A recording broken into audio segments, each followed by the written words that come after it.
नमस्कार, मी स्नेहा आणि आपण पाहताय SBP न्यूज. SBP न्यूजमध्ये आपलं सगळ्यांचं मनपूर्वक स्वागत. आज आपण नारायणगाव बायपासला आहोत.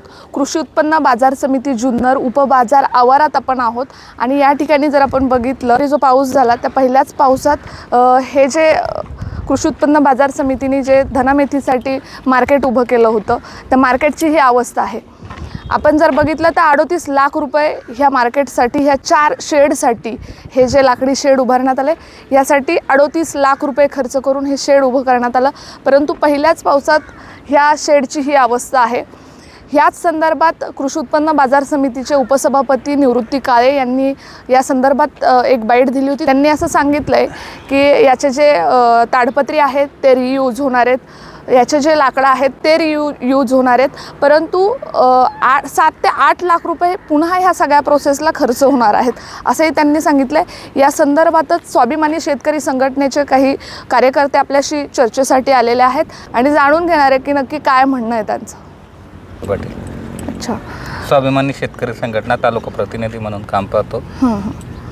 काय सांगाल आता, हे जे मार्केट कमिटीचं धनामेथीचं हे जे शेड उभारण्यात आलं होतं, हे 38 लाख रुपये खर्च करून इथे हा सगळा सेटअप तयार करण्यात आला होता, परंतु पहिल्याच पावसात हे शेड जे आहे लाकडी शेड हे भुईसपाट झाले. या संदर्भात काय म्हणणं आहे तुमचं? जय शिवराय. आम्ही काही वर्षापासून ही जागा डेव्हलप करावी, गणपीर दरबारच्या बायपासला जी जागा आहे 10 एकर जागा, ती जागा डेव्हलप करावी म्हणून आम्ही प्रयत्न करत होतो आणि त्या ठिकाणी काँक्रिटीकरण करावं, भक्कम स्वरूपाचे डोम त्या ठिकाणी उभारण्यात यावे, ही या निमित्ताने आमची 4-5 वर्षापासून कंटिन्यू मागणी आहे. परंतु या मागणीला बाजार समितीने केराची टोपली आत्तापर्यंत दाखवलेली आहे आणि या मागील काळात 5-6 महिन्यापूर्वी आमचे नेते स्वाभिमानी शेतकरी संघटनेचे संस्थापक अध्यक्ष माजी खासदार राजू शेट्टी साहेब आंबेगाव तालुक्यामध्ये शेतकरी मेळाव्याच्या निमित्ताने आली होती.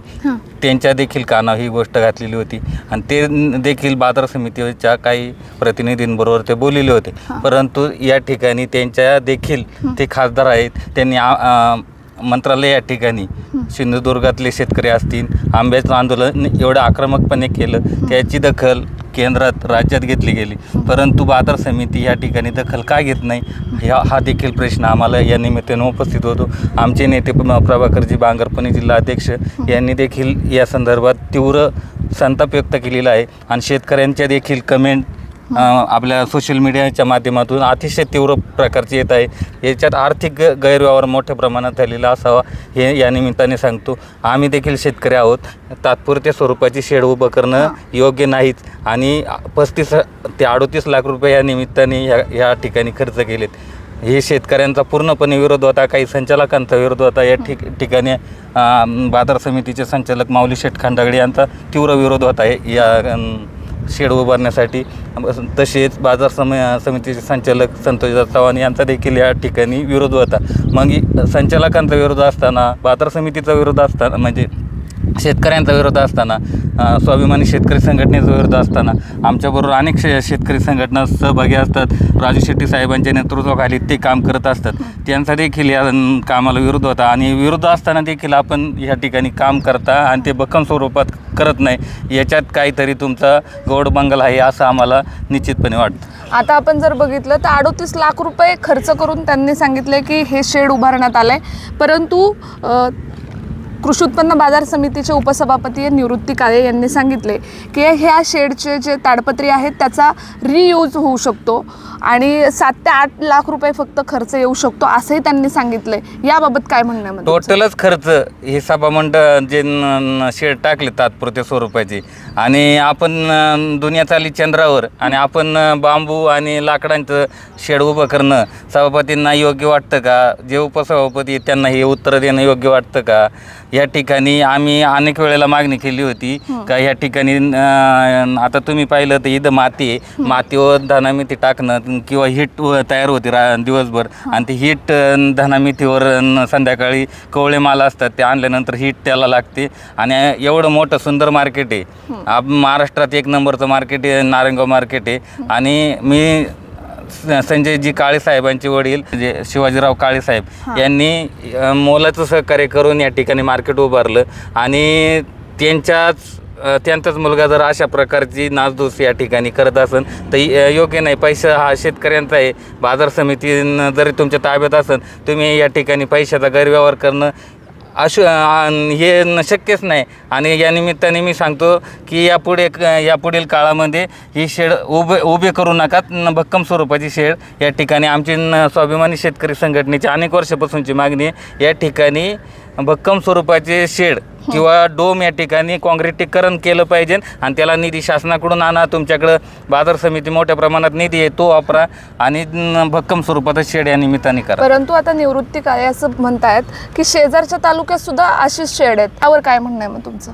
आंबेगाव तालुक्याचं तुम्ही उदाहरण दिलं तर तिथं एकदम सुंदर प्रकारचे शेड, तुम्ही पण आंबेगाव तालुक्यातली एकदम चांगले पत्रकार बारवी मॅडम आहात, त्या ठिकाणी गेल्यानंतर आम्ही त्याच पद्धतीचे शेड या ठिकाणी उभं करण्यास सांगत आहोत. त्या ठिकाणी डोम आहेत आणि कुठल्याही प्रकारचा शेतकऱ्यांचा शेतीमाल असेल, भाजीपाला असेल, कांदा असेल, बटाटा असेल, कुठल्या प्रकारचा भिजत नाही. उन्हापासून त्याचं संरक्षण होतं आणि कुठल्याच प्रकारचा त्यांना त्या ठिकाणी शेतकऱ्यांना त्रास होत नाही. एवढी मोठी बाजार समिती असताना या ठिकाणी त्या पद्धतीची शेड का या ठिकाणी उभारली जाऊ शकत नाही, हा प्रश्न आम्हाला निश्चितपणे पडतो.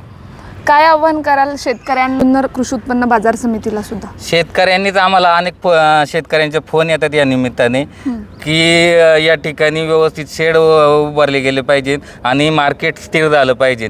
या ठिकाणी अनेक दुरावस्था आहेत. आम्ही संघर्ष करून या ठिकाणी मागण्या केलेल्या आहेत. त्या आता सर्व्हिस रोडची मागणी केली होती, तो सर्व्हिस रोड आता काम चालू केले.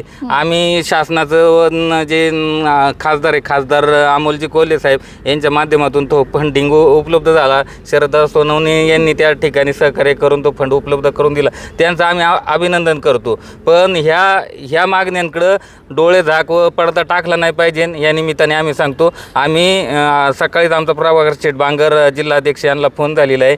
काल देखील आमचा शेट्टी साहेबांनी आम्हाला फोन केला होता, या निमित्ताने प्रभाकर शेठ बरोबर बोलले आणि ते मला पण त्यांनी सूचना केलेली आहे का या ठिकाणी सक्त ताकीद द्या आणि पत्रव्यवहार करा.